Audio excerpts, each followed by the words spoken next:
I treat temporomandibular joint disorder in my office with a simple, cost-effective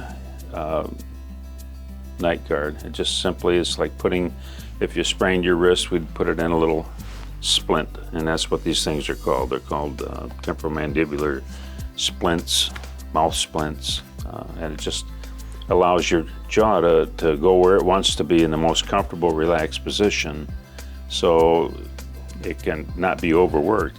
Muscle, when it gets overworked, becomes spastic, and that's what causes the clicking in your jaw joint. The muscles, instead of contracting smooth, they get jumpy, and it pulls the jaw past the little cartilage disc in your jaw joint, and it snaps, pops. So we want those to relax, be non-spastic, smooth, and comfortable.